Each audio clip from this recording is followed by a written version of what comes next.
Are we on the lonely side? Say, whoa, now the past long way. And are we so lost in the dark of our hearts that, whoa, there's no light of day, no.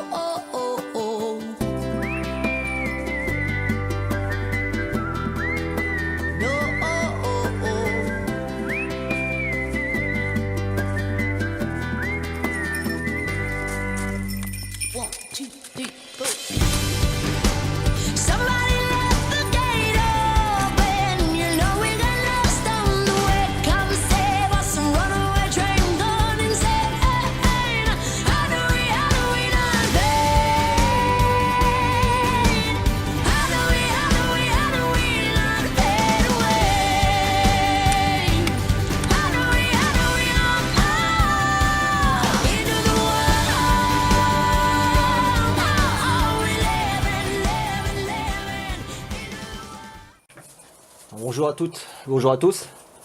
Aujourd'hui on n'est pas sur une grande randonnée, mais vraiment sur une toute petite promenade.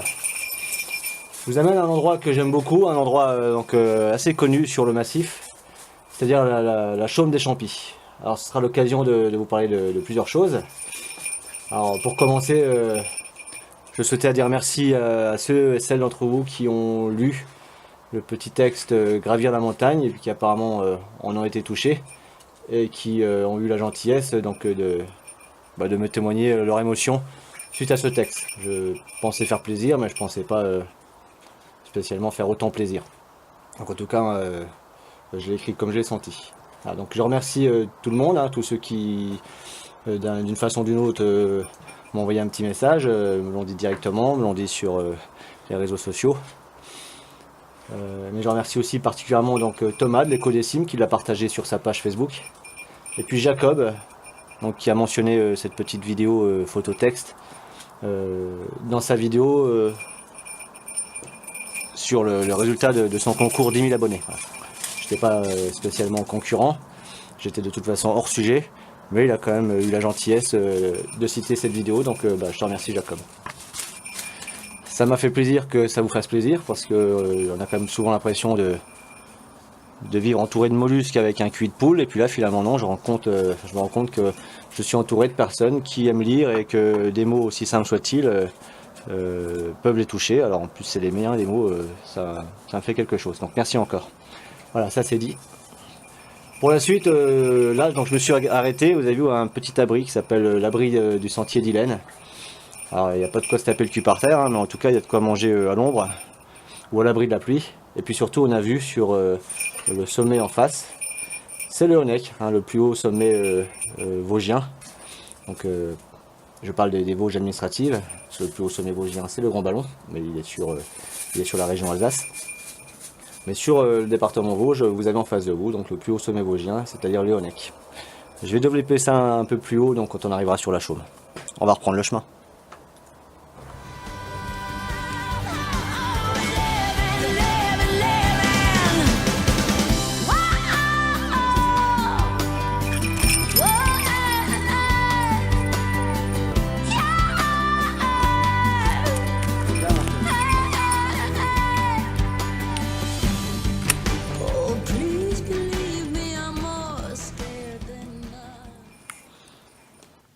Alors, histoire de vous situer un petit peu l'endroit où je me trouve actuellement. Donc, je suis à proximité de la Chaume des Champis, une chaume typique de la moyenne montagne, qui elle se trouve à côté d'un sommet nommé la tête du cerf, ou la tête des cerfs. Alors pour découvrir l'endroit quand on n'est pas du coin, on va suivre le sentier rond rouge, l'anneau rouge. C'est un balisage club vosgien. Quand on a affaire à un anneau, on sait déjà qu'on a une marche qui fera moins de 4 heures, moins d'une demi-journée. Si on a un disque plein, on est sur une journée de marche, ou plus de 4 heures en tout cas. Pour prendre cet anneau rouge, il suffit de prendre le col des Feignes et se diriger vers les pistes de ski de l'ISPAC. On trouvera l'entrée de ce sentier. On tombera toujours sur nos pieds en suivant donc un disque, qu'il soit rouge, jaune, vert. Si vous êtes perdu, suivez un disque, vous allez forcément arriver à une zone de stationnement, un début de randonnée, la plupart du temps. Donc là on est à proximité de Rouchefeigne, une vieille tourbière qui elle est quasiment asséchée, mais avec quelques trous d'eau. On va juste aller jeter un œil, mais on va pas marcher dedans. Je pense pas qu'on risque la noyade, mais on peut s'embourber et il fait quand même moins 3 degrés, donc on va éviter. Alors voici la tourbière de Rouge-Feigne, qui est une tourbière qui paraît asséchée, mais à pas s'y tromper, hein. Elle est encore très humide. Ça dérange pas trop mon chien là qui s'est aventuré vers le milieu. Alors je connais l'endroit par cœur. Je sais qu'on peut passer par là, par la gauche de la tourbière. Et ensuite il y a un sentier de traverse qui va me rejoindre directement, m'amener directement au-dessus là au niveau de la chaume. Mais quand on ne veut pas prendre de risque, en tout cas quand on ne connaît pas l'endroit et qu'on prendrait un risque à faire comme je fais, il vaudra mieux passer donc dans cette forêt là-bas, suivre le balisage tout simplement. C'est en longeant la forêt qu'on va rejoindre la chaume. Là, pour gagner du temps et avoir un petit peu de travail dans les mollets, je vais passer à travers donc un chemin que je connais bien. Donc on peut voir hein, que c'est encore très humide. Alors le gel finalement joue en ma faveur, c'est moins boueux, mais il faut quand même faire très attention. Dans le pire des cas, je pense que je m'enfonce jusqu'aux genoux et je me fais mal, c'est pas trop agréable.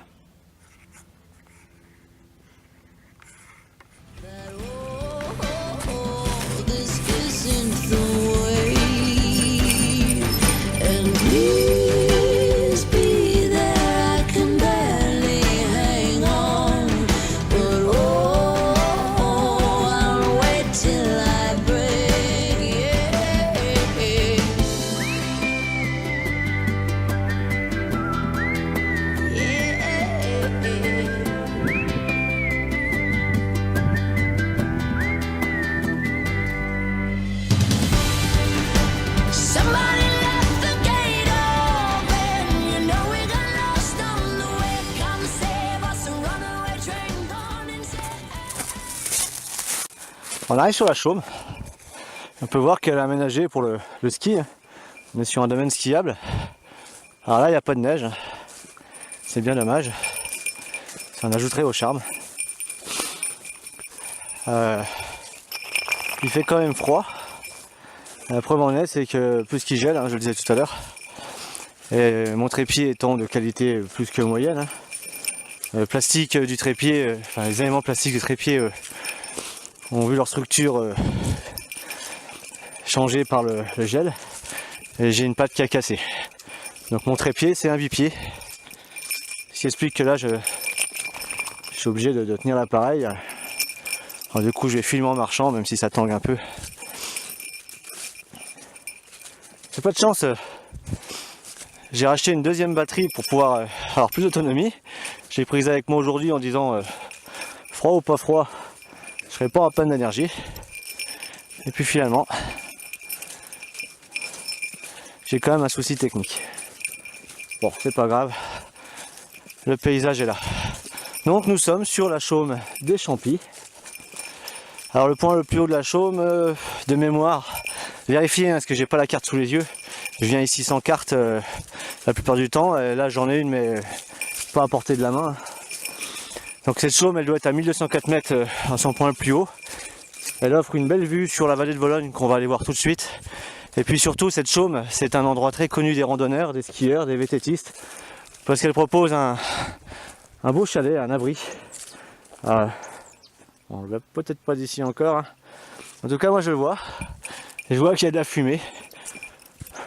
Donc soit il y a encore du monde, soit c'est des gens qui ont pris leur déjeuner, qui auraient fait un beau feu et qui me laissent tranquillement s'éteindre. Alors, la dernière fois que je suis venu, il n'y avait pas tous ces aménagements pour skieurs. Je vous laisse profiter du paysage, j'essaye de pas trop trembler.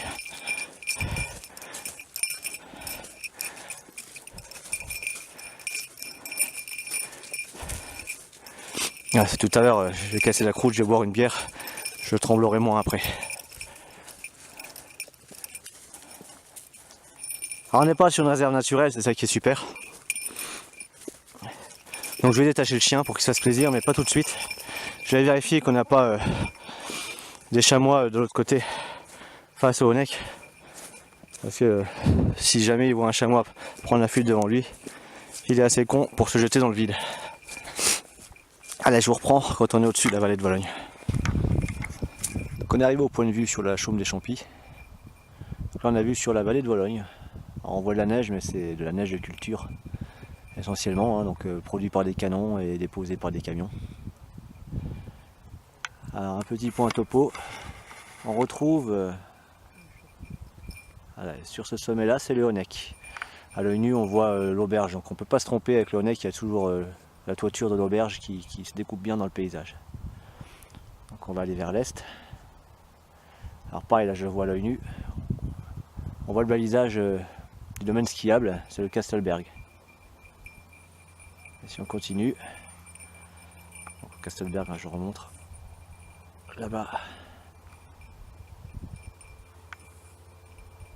Là-bas, le Rhenkopf. Celui-là, donc très abrupt, c'est le Rottenbarkopf. Et juste à côté, le Battrikopf. Donc on est sur les sommets essentiellement au-dessus de 1300 mètres.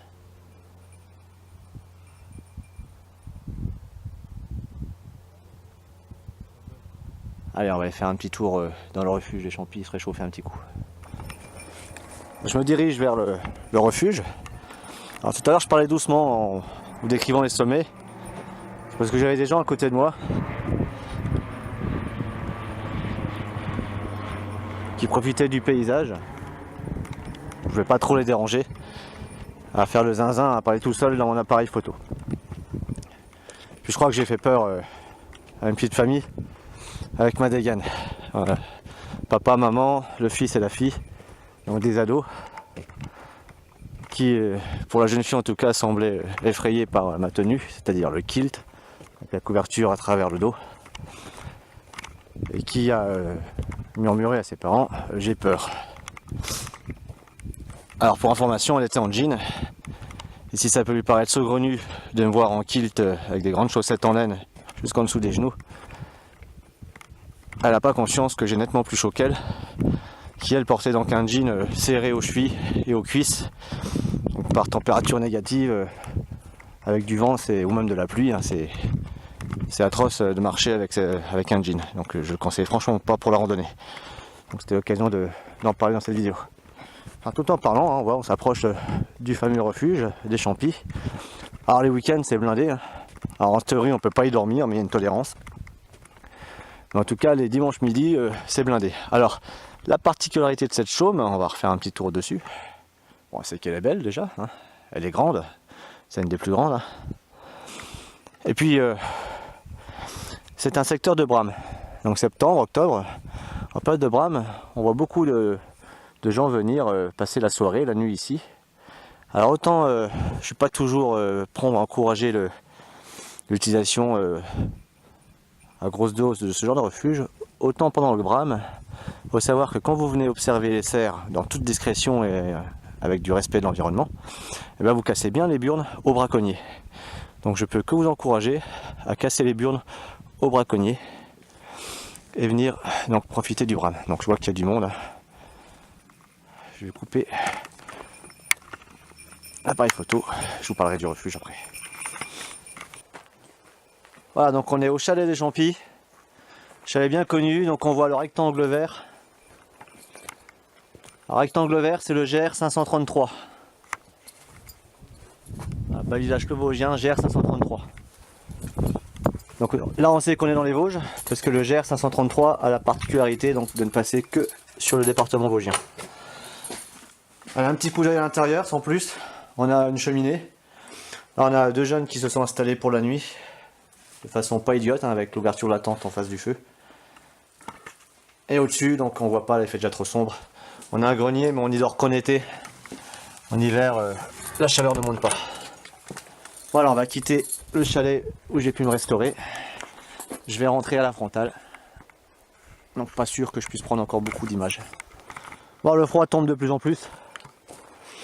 Je quitte la chaume des Champis. Je vais emprunter un petit bout d'un chemin qui s'appelle le chemin des Marirons, qui m'amène au-dessus, en théorie, hein, au-dessus des pistes du domaine de l'ISPAC, ou l'ISPACH, ou l'ISPAR, prononce comme vous voulez. Moi je dis l'ISPAC, ici on dit plutôt l'ISPAC.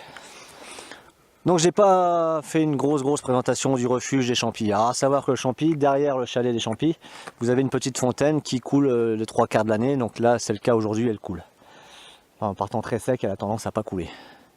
Au pire c'est pas grave, en prenant le chemin du Mariron, en repartant vers l'Ispac, on arrivera à un point d'eau, à un ruisseau, qui lui coule toute l'année. Alors je me suis pas étendu sur le refuge, parce qu'il était déjà occupé par deux jeunes venant de Paris, qui ont comme l'esprit d'aventure, parce qu'ils partent sans trop connaître le coin. Et là, bon, c'est pas pour leur faire peur, mais je leur ai dit qu'ils auraient un peu froid quand même cette nuit.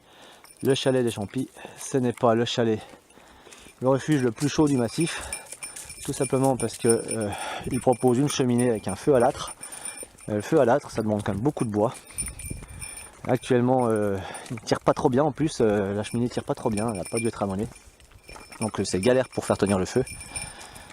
Donc on a ramassé du bois ensemble, je leur ai donné un petit coup de main. Pour ce soir ça devrait aller, il devrait maintenir une température positive dans le refuge. Entre 5 et 10 degrés je pense, et puis ils ont l'air quand même pas trop mal équipés. Et je doute pas un seul instant qu'avec le temps, donc Adrien et Kevin, que je salue au passage, s'ils regardent la vidéo. Donc Adrien et Kevin, je suis certain que vous avez le comportement qu'il faut pour vous améliorer et que ce soit de plus en plus confortable. Alors j'ai coupé à travers la forêt, hop là, pardon. Puis du coup, je me retrouve en plein dans la tourbière. Bon elle est gelée, ça glisse. J'essaie de retrouver mon passage sécurisé à travers la tourbière. Même si c'est gelé, je vais pas prendre de risque. Je vais passer par là où je sais, il fait froid. Je sais pas combien. On a dit gel. Soit il se couche, enfin c'est couché. C'est hyper sauvage, hyper calme. Je voulais vous en faire profiter. Voilà, maintenant c'est aussi l'occasion d'essayer ma nouvelle lampe torche, qui ma foi est pas trop mal. En mode halo, et puis hop, je vais passer en mode torche. Voilà, hop. Sympa, un faisceau rectangulaire. Je voulais vous faire partager ce petit instant là magique.